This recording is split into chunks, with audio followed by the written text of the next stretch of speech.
Faqad su'ila, maka sungguh telah ditanya Rasulullah sallallahu alaihi wasallam anhu, tentang hari Sabtu.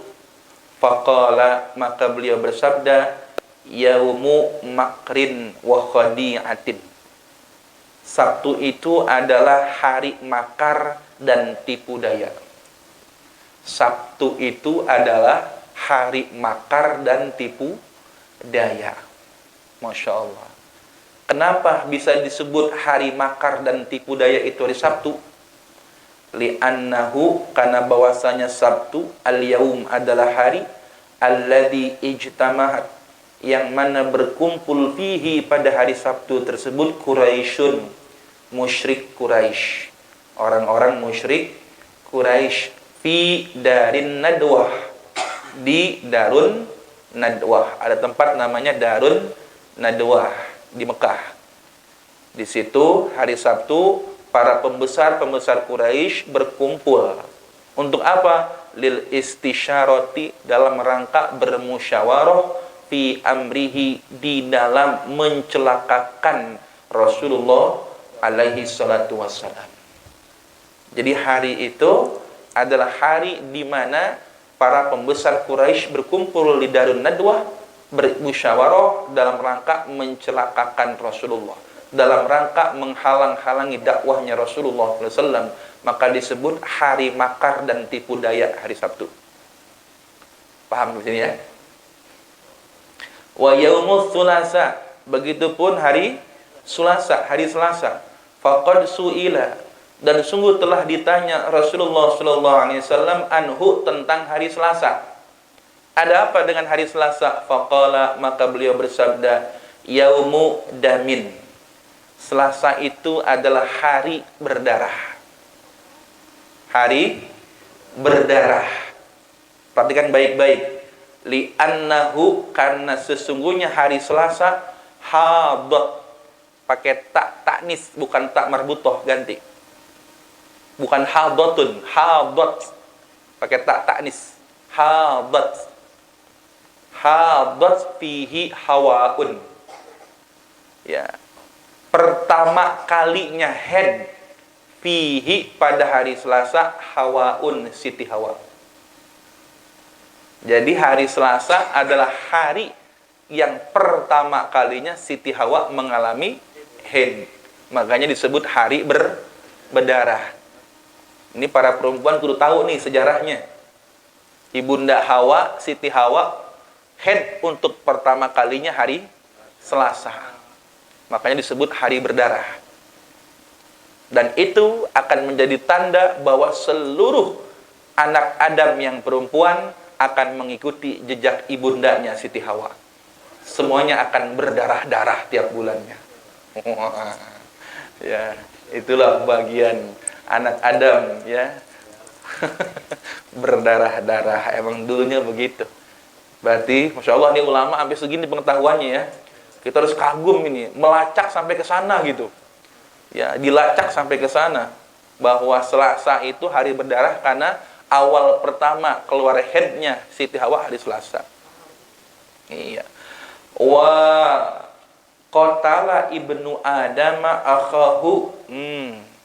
Hari Selasa juga wa qatala ibnu Adama, dan telah membunuh anak Adam, akhahu, saudaranya sendiri. Siapa ini? Qabil membunuh Habil. Terjadinya hari Selasa.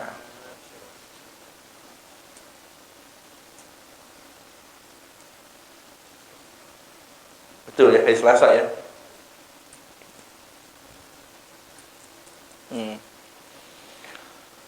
Wa fihi kutila Jirjisa. Dan pada hari Selasa tersebut kutila, dibunuh Jirjis. Ini Selasa apa Sabtu sebenarnya rujuknya? Masih Selasa ya. Wa fihi, dan pada hari Selasa kutila, dibunuh Jirjis. Orang waliullah namanya Jirjis. Waliullah namanya Jirjis. Ini saya jelaskan. Wa Zakaria, dan Nabi Zakaria. Wa Yahya, dan Nabi Yahya. waladuhu anaknya Nabi Zakaria alaihimus salam. Bagi mereka keselamatan. Ada 3 tokoh penting terbunuh di hari ini, hari Selasa. Jirjis, Zakaria, dan Yahya. Siapa Jirjis? Jirjis ini bahasa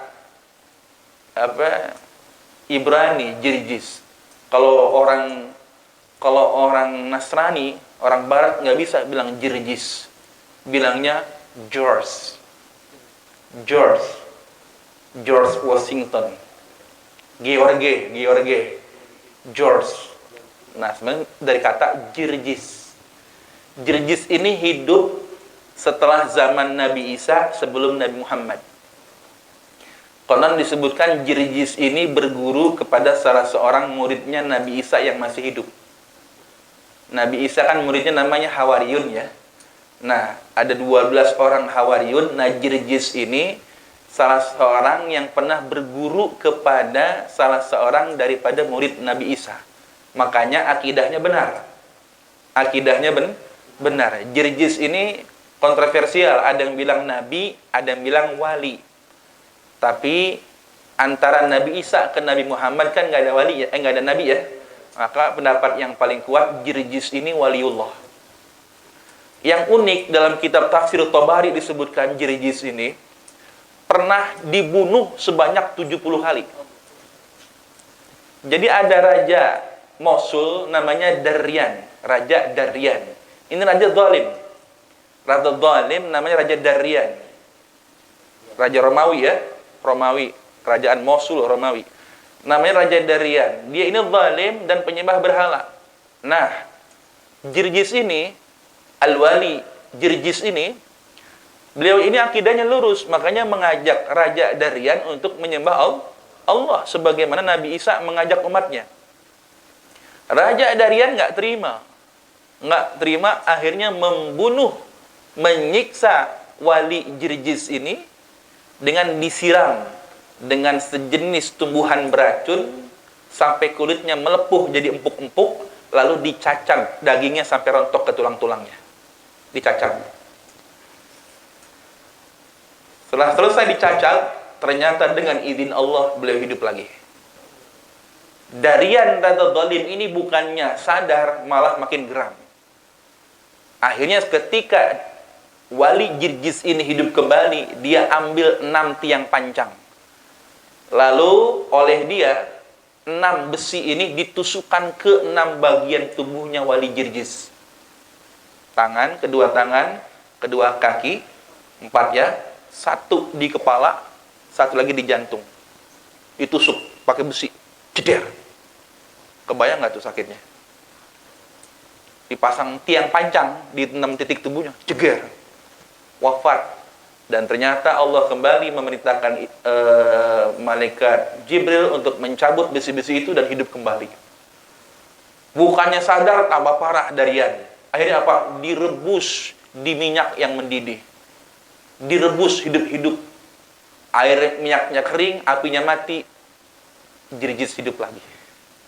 Terus siksaan yang luar biasa. Bahkan ada yang bilang digergaji sampai belah 2 kepalanya. 70 siksaan yang berbeda, 70 kali mati, 70 kali hidup kembali. Wallahu a'lam. Ini kisah memang luar biasa. Luar biasa. Sampai yang beriman itu bukan Daryannya, yang beriman itu malah istrinya Daryan, istrinya raja. Karena kagum melihat mukjizat, melihat karomah yang dimiliki oleh Jirjis sang waliullah. Nah, singkat cerita, ya, setelah 70 tahun berdakwah, akhirnya ada 34.000 orang pengikutnya. Dan kekuasaan yang begitu kejam, Raja Daryan ini lalu membantai, menyembelih 34.000 pengikutnya tersebut. Dibunuh semuanya. 34.000 orang dibantai.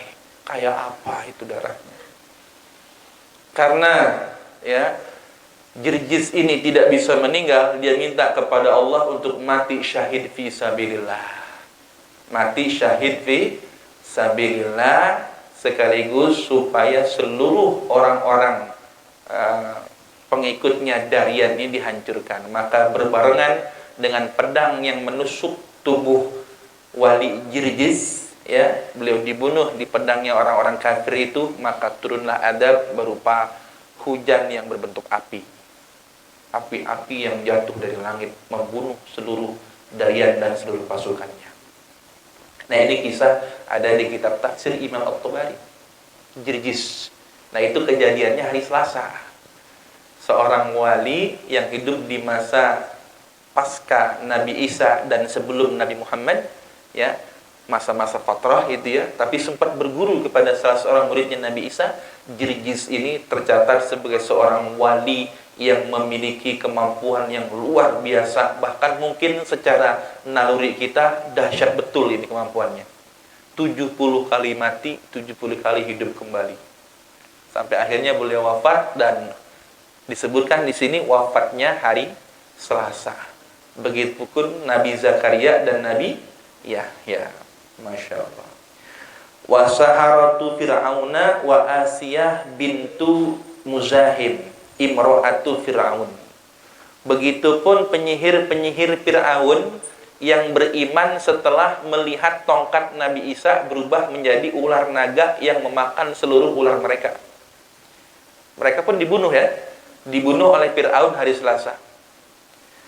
Wa Asiyah bintu Muzahim, begitupun Asiyah bintu Muzahim, istrinya Fir'aun, imro'atu Fir'aun, pun dibunuh hari Selasa. Ya. Wa baqaratu Bani Israila, dan sapi betina Bani Israel, sampai diabadikan menjadi nama surat namanya Al-Baqarah, kan? Itu sapi dibunuhnya hari Selasa juga. Walihada, maka oleh karena ini nahan Nabiyu, telah melarang Nabi sallallahu alaihi wasallam anil hijamah, untuk berhijamah yaumas sabti, itu hari Sabtu di sini. Berarti bukan hari Selasa ini maksud dari itu. Hari Sabtu. Berarti yang hari Selasa cukup sampai di yang Siti Hawa mengalami haid itu. Ya. Hari Selasa itu cukup sampai yang mana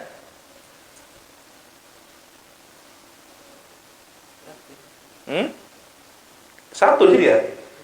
Sabtu kan ya? Di kitab antum apa? Iya, apa?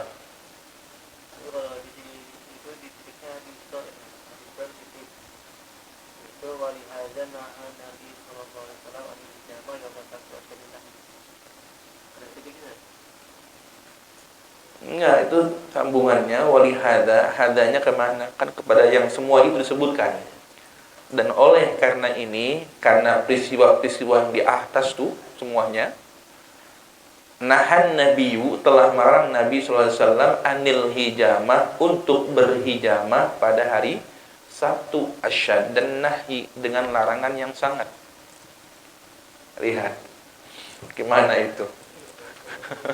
Padahal kita lagi bahas hari Selasa, Yaumad Dam, kan? Tapi kenapa gini malah jadi hari Sabtu? Ya wes, gini saja. Kita lihat sejarahnya, itu semua hari Selasa. Tapi larangan berhijamah itu adanya pada hari Sabtu. Berarti nah Selasa itu Yaumud Dam, berarti memang dianjurkan hijamah itu hari Selasa, karena hari darah, kan? Benar nggak? Hijamah berdarah-darah, kan? Nah, ini yang dilarang hijamah dengan larangan yang keras adalah hari Sabtu. Jadi berbekam hijamah. Tahu hijamah, kan? Bekam. Jadi Nabi melarang bekam pada hari Sabtu, asyad dan nahi, dengan larangan yang sangat. Wa qala, dan berkata dan bersabda Rasulullah, fihi, pada hari Sabtu, ya. Fihi, pada hari Sabtu, saatun, ada suatu waktu, adalah saat di mana la yarqa'u fi haddam, tidak terhalangi pada hari tersebut, adam, pada saat tersebut, adam, darah tidak terhalangi untuk tumpah. Wa fihi, dan pada hari tersebut nazala iblis ilal ardi, turunnya iblis ke bumi. Hari di mana iblis dibuang ke bumi itu pada hari Sabtu. Wa fihi, dan pada hari Sabtu khuliqat jahannam, diciptakan neraka jahannam. Wa fihi, dan padanya sallatallahu malakal mauti, Allah kuasakan kepada malaikat maut, ala arwahi bani Adam, kepada arwahnya anak cucu Adam. Jadi serah terima kunci pencabutan ruh Allah kepada malaikat maut itu pada hari Sabtu. Wa fihi tuwfiya Musa wa Harun alaihi wassalam, dan pada hari Sabtu wafatnya Nabi Musa dan Nabi Harun alaihi wassalam. Wa yaumul arbi'a, sekarang hari Rabu. Nah, benar. Berarti tadi Selasa dong ya. Tapi itu Sabtu, kenapa?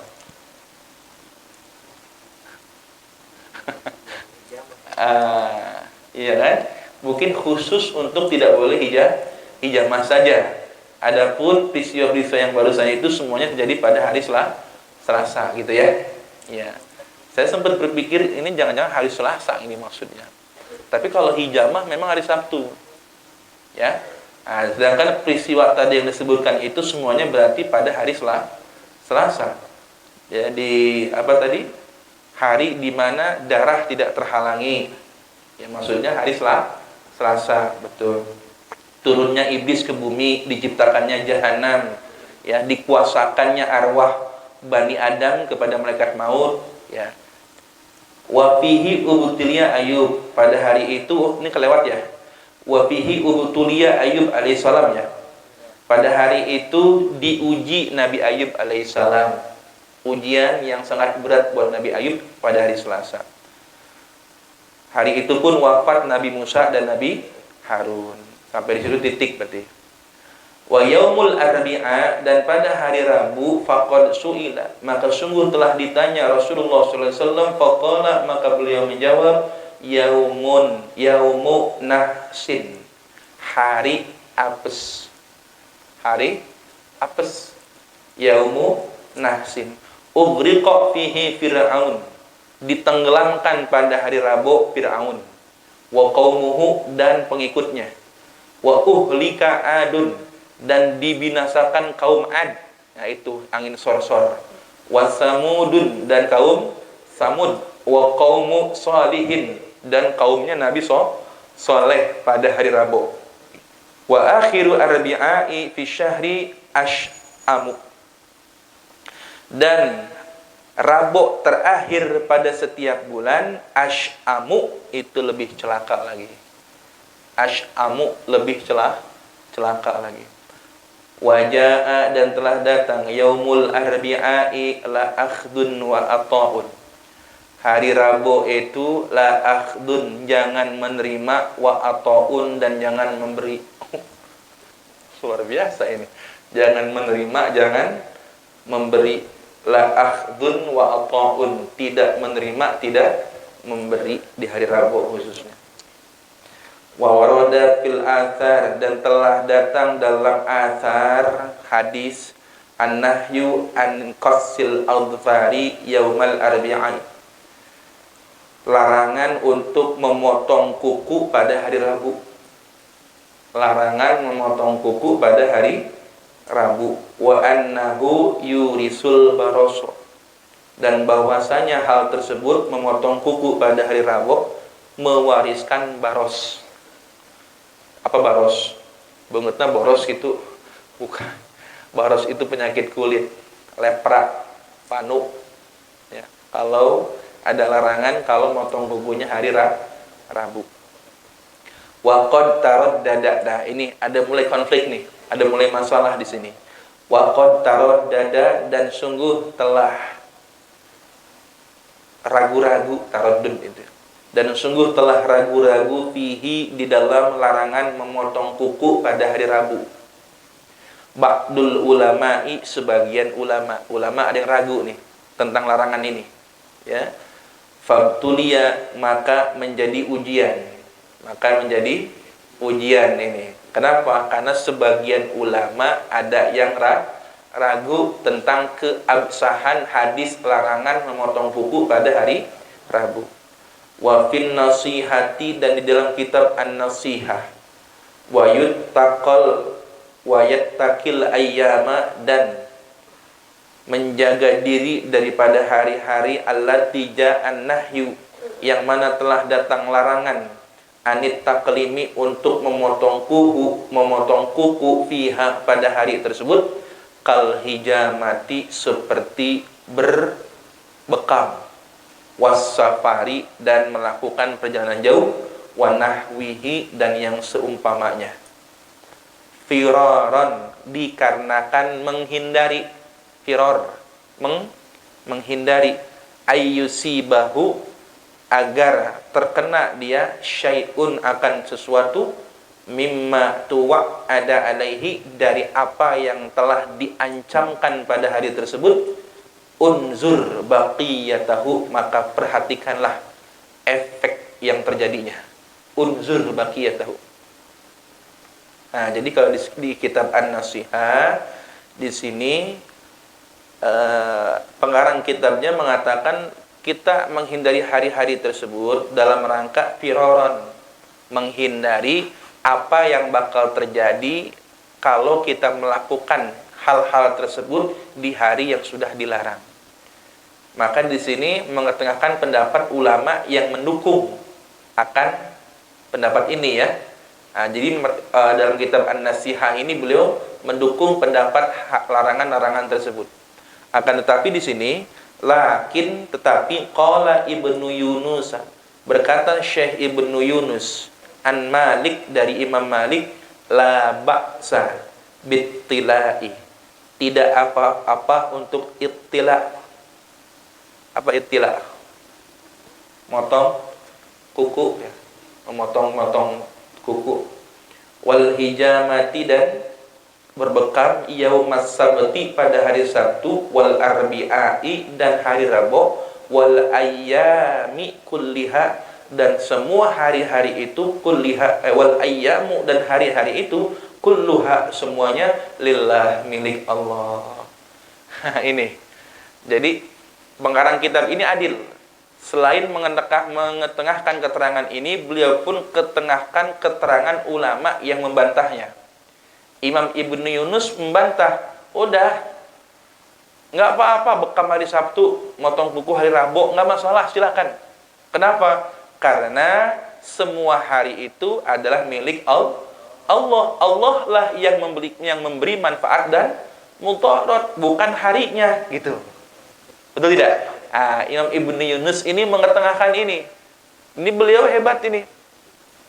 Beliau ini walaupun mengetengahkan materi tentang tanggal-tanggal hari-hari yang kita dianjurkan untuk menjauhinya, tapi pun mengetengahkan pendapat ulama yang menentangnya gitu. Sekarang tinggal kebijakan kita memahaminya. Di sini Imam Ibnu Yunus, silakan aja, tidak masalah. Mau hijamah hari Sabtu, Rabu, tidak masalah.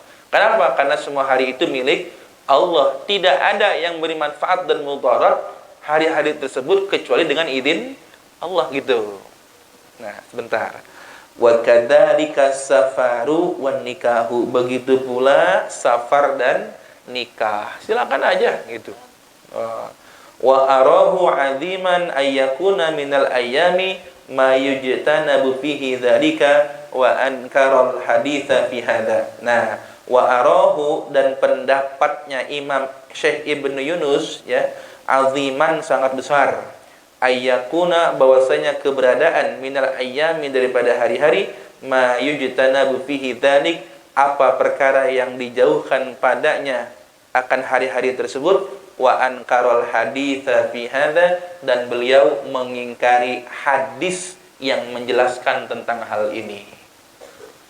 Imam Syekh Ibnu Yunus, beliau mengingkari hadis yang berkenaan tentang larangan hijamah pada hari Sabtu dan memotong kuku pada hari Rabu.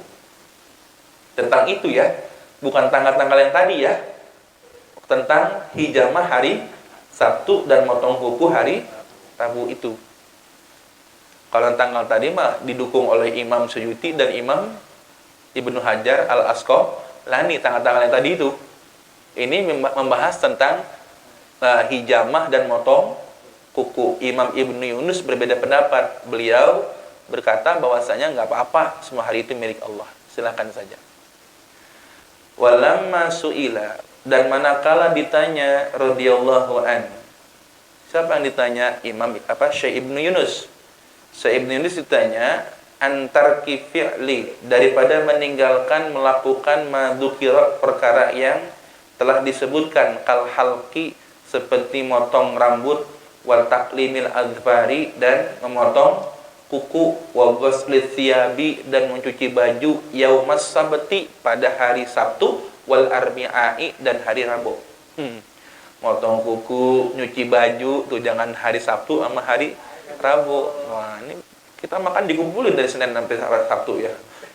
Baju dari Senin sampai Sabtu dikumpulin ya. Nah, ternyata di sini mah ada larangannya. Qala, maka Ibnu Yunus berkata, la tu'adil ayyama fatu'adika.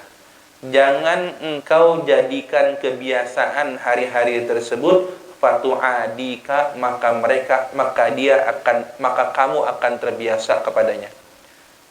Maksudnya apa? La tu'adil ayyama fatu'adika. La ta'takid, jangan kamu yakini, annalaha, bahwa pada hari-hari tersebut taksiran, ada efeknya.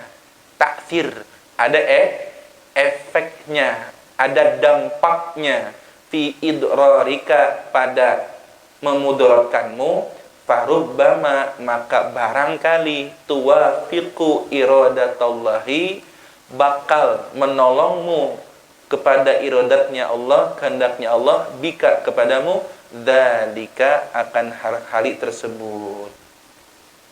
Maksudnya ini sih betul, memang kita kan tidak meyakini hari itu yang memberikan efek ya.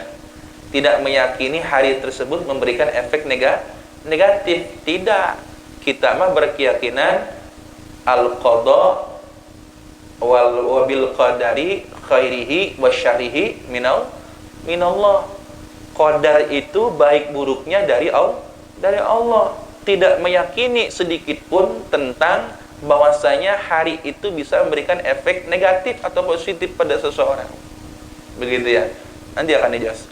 Waqad nabbaha, dan sungguh telah memperingatkan, ala hada, atas hal ini, sopo Syekh Khalil rahimahullah fi jami'ihi, dalam kitab jami'nya, biqaulihi, dengan fatwa beliau, wala tajtanib fi ba'dil ayyami ba'dil a'mali. La tajtanib, janganlah engkau tinggalkan, fi ba'dil ayyam, pada sebagian hari, ba'dal a'mali, pada sebagian amal. Jangan begini. Ini mengkritik yang tadi itu. Ente jangan ninggalin amalan pada hari-hari tertentu karena khawatir dengan hari-hari tertentu, gitu maksudnya. Berarti ini kalau Syekh Khalil dengan Syekh Ibnu Yunus sama nih ya pendapatnya. Syekh Ibnu Yunus dan Syekh Khalil sama pendapatnya. Wa'mal fi kulli, wa'mal fi kulli yaumin, dan beramallah pada setiap hari, masyi'ta, terserah kamu. Ya. Fa innal ayyama, maka sesungguhnya hari-hari, kullaha, semuanya itu, lillah, milik Allah. La tadurru wa la tanfa'u, tidak memberikan mudarat, juga tidak memberikan manfaat. Iya. Ini pendapat Syekh Khalil. Sekarang begini, kalau memang hari itu semuanya milik Allah, ya benar. Tapi mengapa ada istilah Sayyidul Ayyam? Ada ulama ahli hadis nggak percaya sama hadis larangan berbekam hari Rabu dan hari Sabtu. Kejadian akhirnya dia maros. Nah, ketika mengalami penyakit maros, dia mimpi ketemu Nabi. Fasyaka ilaihi, maka dia mengeluh kepada Nabi. Fasyaka, maka mengeluh Nabi. Fasyaka, maka mengeluh Nabi ilaihi, kepada situ ulama yang menentang hadis tadi. Faqala, maka Nabi bersabda begini, alam yatlub al hadis, apakah belum sampai kepadamu tentang hadis? Nah, loh. Ini sahibul hadis yang negur. Bahasa kita begini, emangnya hadis larangan berbekam hari Rabu dan hari Sabtu itu nggak nyampe ke kamu? Begitu bahasa kita. Faqala, maka si ulama yang sok pinter ini berkata, ya Rasulullah, annahu lam tasihha. Wah, ngomong gini, ya Rasulullah, hadis itu lam tasihha, nggak sahih. Masya Allah, itu bilang nggak sahih di depan Nabi. Jadi ini orang pipit nih. Ya. Sponsornya pipit. Itu bilang nggak sahih di depan. Ini nggak sadar kalau lagi bicara sama siapa. Ini bicara dengan sahibul hadis, dengan sang pemilik hadis yang mengucapkan hadis. Dia kata, ya Rasulullah, ini nggak sahih. Nah, faqala, maka Nabi bersabda, amma yakika qala Rasulullah, apakah tidak cukup buatmu apa yang sudah disabdakan Rasulullah? Bahasa kitanya, apa nggak cukup omongan saya barusan ke ente? Kan Nabi bilang, apa nggak nyampe kepadamu hadis tentang larangan hijamah hari Rabu dan hari Sabtu? Dia kata apa? Nggak sahih ya Rasulullah. Apa nggak cukup ini omongan saya ke ente sebagai hadis? Dan kalau Nabi bilang begitu, berarti itu hadis lah Nabi yang bilang. Ini seakan-akan ahli hadis jadi bodoh karena ketutup dengan sifat kesombongannya. Padahal yang bicara itu sahibul hadis. Lah kalau Nabi bicara, ya harus jadi hadis itu. Bahkan ini ulama jadi rawi nomor 1 kayak sahabat. Kenapa? Langsung Nabi yang bilang ke dia, itu hadis. Oh. Masya Allah. Karena jadi penyakit baros yang dia alami gak cukup buat dia itu sebagai teguran. Makanya Nabi datang. Gitu. Hah? Enak begitu ya? Langsung tegur ya? Iya. Ada ini juga ya? Ya Allah. Nah, hal kayak ginilah yang sering dialami Imam Ghazali, saudara. Makanya walaupun dihujat bagaimana Imam Ghazali, kok hadis dhaif dimasukin di kitabnya ini gitu, nggak peduli itu. Ya Om Jumat dengan sahibul hadis, nanya langsung, ya Rasulullah, betulkah ini hadismu? Nah, ya. Walaupun kata orang-orang dhaif, ada yang bilang maudhu, palsu, nggak peduli. Nah, ini yang dialami Imam Ghazali juga, saudara. Makanya wajar ahli hadis ini kalau belum mimpi sama Nabi langsung belum sadar, ya kan? Padahal dia mengalami penyakit kulit, tapi mengalami penyakit itu pun belum sadar bahwa dia, karena dianggap ini hal yang memang udah Allah takdirkan, bukan karena saya hijamah di hari Rabu, bukan. Gitu keyakinan dia. Ya, nah maka datang langsung Rasulullah menegurinya, saudara. Enak ya. Dalam sudut pandangnya dia langsung ditegur Rasulullah gitu, salah langsung ditegur, kan enak gitu ya. Kayak kita nih lagu apa kan yang negur-negur enak aja. Ya Allah, ini langsung tegur Rasulullah gitu. Ya Allah, enak betul dia ini. Faqala, maka berkata ini ulama tadi yang mengingkari hadis berbekam di hari Rabu, ya Rasulullah, atubu ilallah. Ya Rasulullah, aku bertobat kepada Allah. Ngaku akhirnya taubat bahwa dia selama ini telah salah menyepelekan hadis dhaif. Ingat, hadis dhaif itu adalah hadis Rasulullah. Ahlan wa sahlan. Nah, akhirnya ulama ahli hadis yang mengingkari hadis Rasulullah yang melarang bekam di hari Rabu dan Sabtu karena merasa hadisnya dhaif, dia pun melanggarnya. Apaan dia bang hadis dhaif? Tapi ternyata ditakdirkan oleh Allah dia bekam hari Rabu langsung kena penyakit kulit. Bahkan dengan penyakit kulit yang dia alami, bukannya sadar, dia malah meyakini itu bukan karena saya melakukan bekam daerahku, karena takdir Allah aja saya begitu. Nah akhirnya didatangi Rasulullah dalam mimpinya, ditegur, ternyata hadis dhaif itu betul dari Rasulullah Sallallahu Alaihi Wasallam. Akhirnya ia bertobat kepada Allah, atubu ilallah, fada'a lahu, maka Rasulullah mendoakannya, falam yastaiqid, maka dia tidak tidur dari tidurnya, illa waqad zala ma bihi, kecuali sungguh telah hilang penyakit yang ada pada dirinya. Masya Allah. Dua-dua bagus. Baik, kepala Nabi.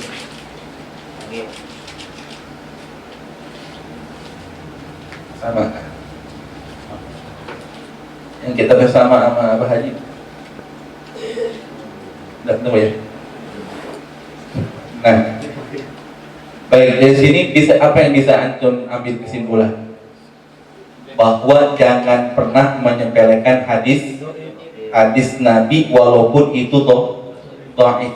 Ingat, kebanyakan hadis yang disebutkan dari keterangan tadi, tanggal-tanggal yang dilarang untuk melakukan akad nikah, hubungan badan, jalan jauh, bercocok tanam, gali sumur, dan lain sebagainya tadi itu, tanggal-tanggal itu semuanya berdasarkan hadis, walaupun memang ada beberapa yang dari hadis dhaif, termasuk larangan hijamah hari Sabtu dan motong kuku hari Rabu, itu kebanyakan hadis dhaif. Tapi ingat, berdasarkan kejadian yang dialami, nggak tanggung-tanggung, ini ulama ahli hadis yang alami mimpi itu, ternyata langsung mendapat teguran dari Rasulullah Shallallahu Alaihi Wasallam.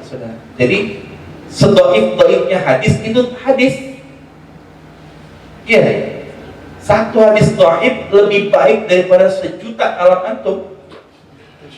Ya, hati-hati loh, jangan dengar kata hadis doif langsung alergi hadis doif itu. Antum buka selain Sahih Bukhari dan Muslim, itu semua kitab sunan yang lain ada hadis doifnya. Imam At-Tirmidzi ada hadis dhaifnya, Abu Dawud, An-Nasai, Ibnu Majah. Apakah beliau tidak tahu itu hadis dhaif? Tahu. Loh, kenapa dimasukin? Supaya ngasih tahu umat bahwa hadis dhaif juga masih bisa dipakai. Paham? Masih bisa dipakai untuk selain menentukan hukum, termasuk dalam urusan ini, urusan mengenai tanggal-tanggal yang tidak dianjurkan, hari-hari yang tidak dianjurkan kita untuk melakukan perkara yang penting. Paham sampai di sini? Iya, jangan langsung alergi mendengar hadis dhaif seperti tetangga sebelah itu, yang kalau bukan yang sahih kayaknya alergi gitu. Nah, jadi bagus langsung ditegur ini ulama ini ya, ditegur karena dia melanggar, ya, berbekam di hari Rabu karena merasa itu hadis dhaif. Ini saudara. Jadi jangan pernah menyepelekan, muliakan, karena yang paling sahih setelah Al-Quran adalah hadis Rasul. Sumber hukum kedua setelah Al-Quran adalah hadis. Maka muliakanlah hadis sebagaimana kita memuliakan Al-Quran, baik ketika membacanya, berhadapan dengan kitab hadisnya, muliakan.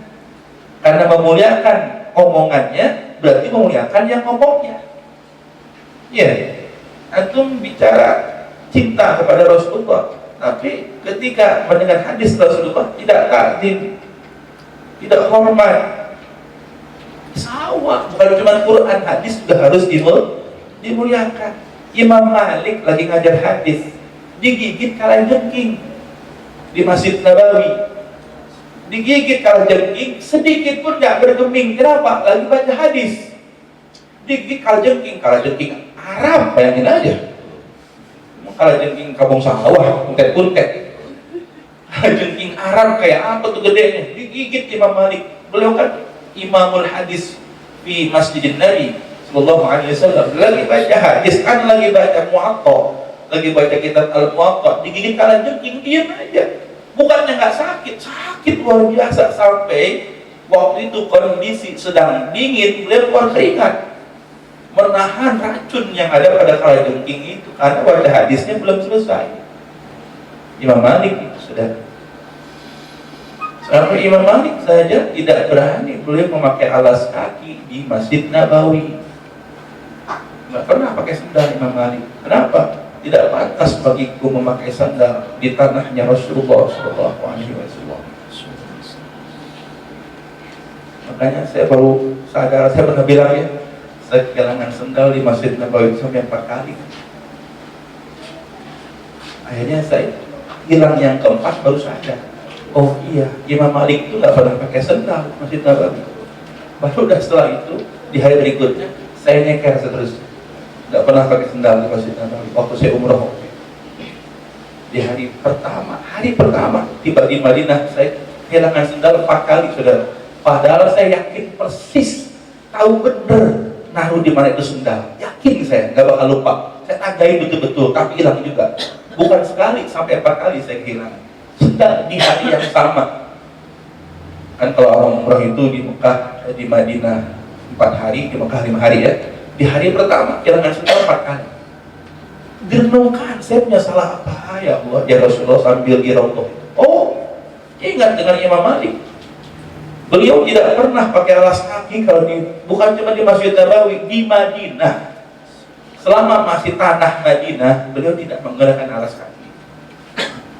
Karena menghormati tanahnya Rasulullah SAW.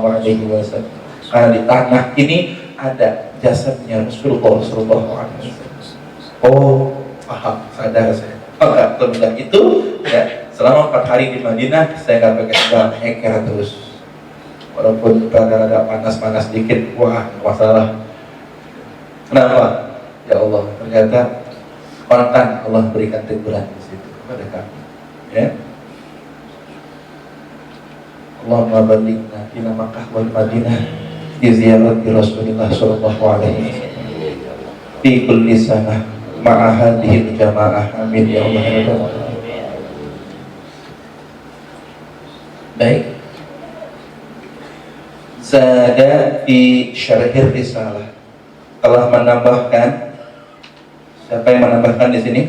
Imam Al-Munawi ya, telah menambahkan Imam Al-Munawi dalam kitab Syarah Ar-Risalah. Kitab Ar-Risalah ini adalah kitab usul fiqih yang pertama kali muncul. Itu kitab usul fiqih itu namanya Ar-Risalah. Siapa yang ngarang? Yang ngarang Imam Asy-Syafi'i rahimahullahu taala. Kitab ilmu usul fiqih, induk usul fikih yang pertama kali dikarang itu Ar-Risalah namanya. Nah, ini syarah Ar-Risalah. Fayan bagi ayyub mala bimisli hada. Maka sudah semestinya untuk diamalkan dengan yang semisal hadis ini. Maksudnya hadis dhaif yang berkenaan tentang larangan berhijamah berbekam pada hari Rabu dan hari Sabtu. Wala yanzuru fis sihhati, dan jangan memandang kepada kesahihannya. Nah, loh. Wala yanzuru fis sihhati, dan jangan memandang kepada kesahihannya hadis, jangan dipandang. Illa fi babil ahkami, kecuali pada bab hukum, penentuan hukum, wa nahwiha, dan yang seumpamanya. Kalau dalam menetapkan hukum haram, sunnah, makruh, wajib ya dan seterusnya, itu harus menggunakan hadis sahih. Tapi kalau dalam masalah fadhailul a'mal, dalam masalah memotivasi agar giat beramal, dalam masalah adab, dalam masalah manaqib, itu tidak masalah menggunakan hadis dhaif seperti pembahasan di kitab Qurratul Uyun ini. Tidak masalah menggunakan hadis dhaif. Paham? Hati-hati, berakhlaklah kepada hadis Rasulullah sallallahu alaihi wasallam. Na'am, iya memang begitu gitu. Kalau na'am itu begitu, iya memang begitu. Artinya jangan memandang kesahihannya, tetap gunakan hadis dhaif dalam bab-bab selain masalah hukum. Wa indad darurati la tawaqqufa. Dan ketika kondisi darurat jangan tawakuf. Maksudnya begini, kalau enggak lagi darurat mah jangan bekam di hari Rabu dan hari Sabtu. Kalau enggak darurat mah kecuali darurat mepet, nggak ada hari lagi nih, ini udah sakit orang, kalau nggak dibekam ini bisa bahaya. Hari ini hari Sabtu, kalau nggak dibekam bahaya, bekam. Kenapa? Darurat. Nah kalau nggak kondisi darurat mah hindari hari Rabu dan hari Sabtu, gitu maksudnya. Kecuali kondisinya darurat, la tawaqquf, jangan tawakuf. Maksudnya kalau kondisi darurat mah ya nggak masalah. Kalau memang nggak ada hari lain dan hari Rabu atau Sabtu itu dituntut untuk berhijamah atau motong kuku misalkan ya, karena keadaan darurat, maka lakukanlah. Kalau nggak kondisi darurat, maka jangan berbekam hari Rabu dan hari Sabtu. Jelasin ya. Baik. Nah itulah tanggal-tanggal, hari-hari yang mana kita tidak dianjurkan, bahkan ada larangan untuk melakukan perkara-perkara yang penting, terkhusus melakukan akad nikah, melakukan jima, hubungan badan, membangun rumah, menggali sumur, bercocok tanam, dan lain sebagainya. Semoga ini jadi ilmu yang penting. Ini mahal, karena kalau kita mempelajari, menggalinya dengan ilmu falak, mungkin belum selesai kita belajarnya. Tapi dengan waktu 1 malam kurang ini, kita sudah mengetahui tanggal-tanggal yang tidak diperbolehkan kita untuk melakukan perbuatan penting tersebut. Ya, bersyukurlah kita mendapatkan pembelajaran yang sangat bagus malam hari ini.